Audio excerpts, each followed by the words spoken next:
por exemplo, você falou bem no início, descobrimento do Brasil. O Brasil já era descoberto, né? Aí vem o povo que aqui habitava era um povo sem cultura, não existe. A cultura indígena é uma cultura também belíssima, maravilhosa, né? Essa relação que os indígenas têm com a natureza, com a espiritualidade, a forma que eles tinham, né, de sobrevivência, a vida deles.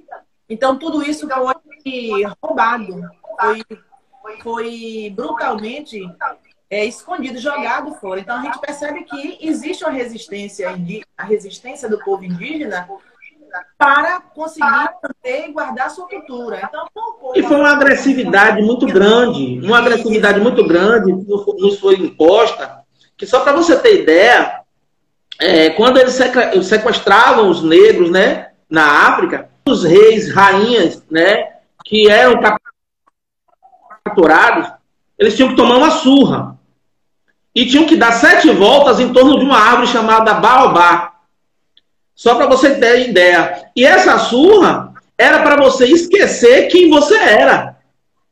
Imagine a agressividade. Você ter que esquecer quem você é, né? Através de chicotadas, de chibatadas, né? E dar 7 voltas em torno de uma árvore que chama baobá. Você conhece o baobá? Baobá? Não. Não. Pois é. Uma árvore belíssima, ela tem um tronco enorme, ela cresce em umas alturas, né? Cresce e fica gigante. Mas assim, os negros tinham que dar 7 voltas em torno do baobá para poder esquecer quem ele era. Tem um filme chamado Kunta Kinte. Você já assistiu? Kunta Kinte? Kunta Kinte. Eu acho que já assisti um monte de filme desses filmes que já. Tem um filme que chama-se Kunta Kinte. Kunta Kinte é um escravo que ele saiu, né, uma certa tarde para confeccionar um cesto. E ele foi capturado. Né? Ele foi capturado e ele foi levado ao tronco e tomar chibatadas até ele esquecer quem ele era. E uma das imagens marcantes do filme é quando, né, o sequestrador, vamos dizer assim, ele está dando chimbatadas e pergunta: como é seu nome? Ele fala Kunta Kinte. Né? E aí, enquanto ele diz que é Kunta Kinte, ele recebe 20 chibatadas. Como é seu nome? Kunta Kinte. Ele não nega a sua raiz. Então, aí eu te pergunto, imagina você que sair da sua terra e vir para uma terra desconhecida e você ter que esquecer seu passado. Né? E aí eu te pergunto também, como você imagina que hoje nós, né, afrodescendentes, né, conseguimos trazer ainda para nosso Brasil, para nosso país, resistência em cima dessas culturas africanas? Como é que você imagina que isso perpetuou e que ainda hoje nós temos essa herança africana? Você faz ideia? Você faz ideia disso? O fator mais importante para a perpetuação aqui, né, ou seja, para essa continuidade da cultura africana aqui no Brasil, foi a mulher. A mulher negra tem um papel fundamental nessa construção de identidade africana aqui no nosso país. Entendeu? Olha só uma curiosidade, né? Como é seu nome? Edilene. Edilene de quê?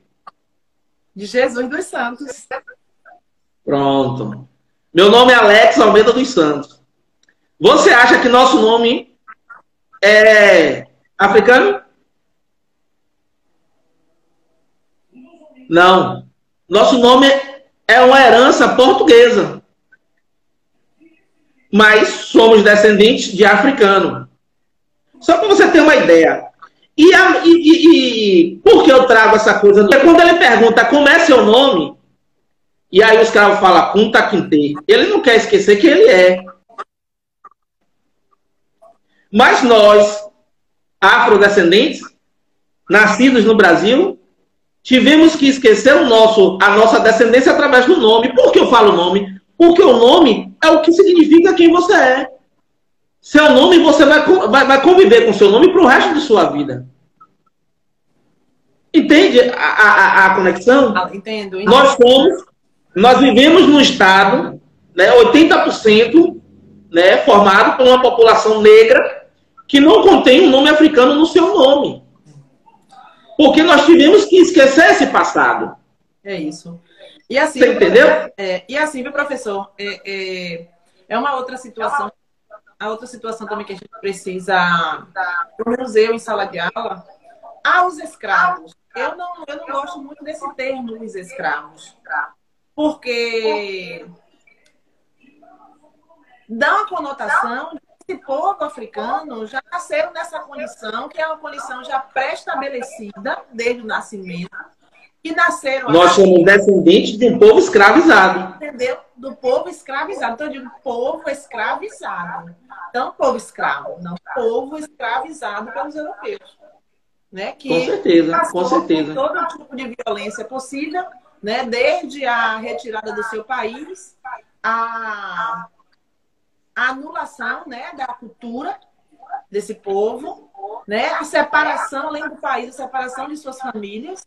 Porque chegando aqui no Brasil, essas famílias, eles eram separados, eles nunca ficavam, nunca foram vendidos, por exemplo, pai, mãe e filho para o mesmo senhor. Geralmente eles separados e cada senhor comprava um justamente para poder não se fortalecer esses laços, esses vínculos.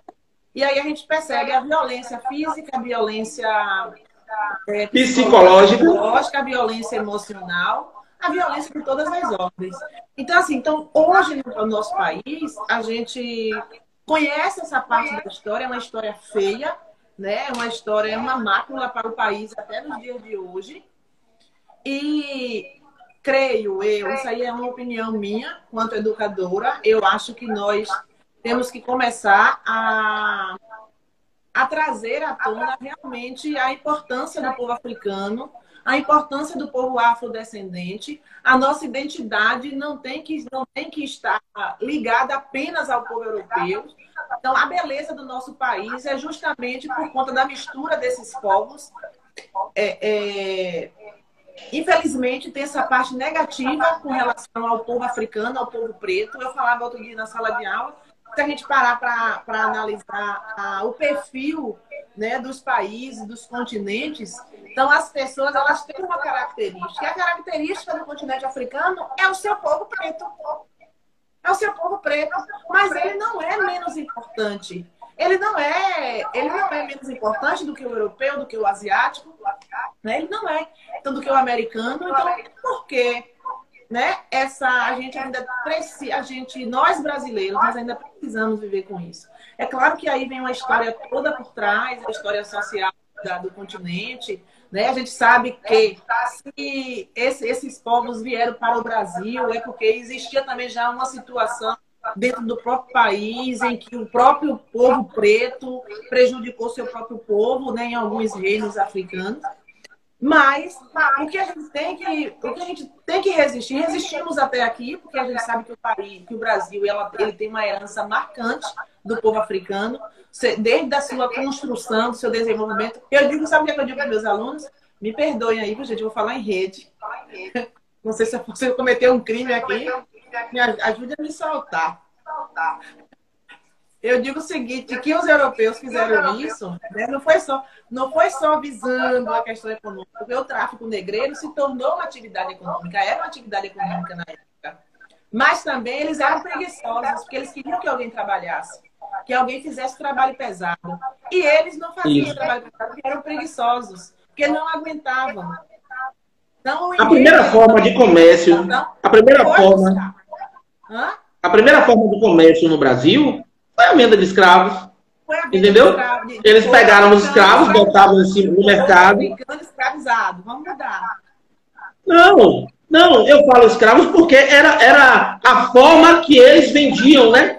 Mas do povo escravizado. Assim, foi a primeira forma de comércio que existiu no Brasil.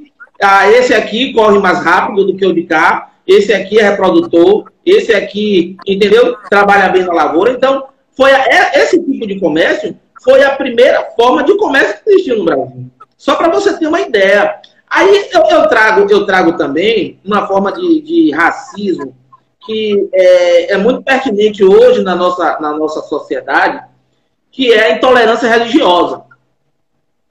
E eu vou te falar o seguinte, os maiores guardiões da cultura afro, né, da nossa, foram os terreiros de candomblé. Entendeu? As mães de santo, as Ialorixá e os Babalorixá foram os maiores guardiões da cultura africana no nosso país. Entendeu? Mas, infelizmente, ainda existe esse racismo velado, ainda existe essa intolerância religiosa em cima das religiões de matrizes africanas. Porque se você parar para pensar, né, e ver o acarajé, o mungunzá, o vatapá, o caruru, são comidas, né, que, respectivamente, nos lembram a uma matriz africana que foi perpetuada pelo candomblé aqui no Brasil. Entendeu como é a coisa? Então, a importância da religião de matriz africana para a preservação da cultura africana no nosso país se dá a essa religião. E ela é uma das maiores vítimas, né, do racismo no nosso país.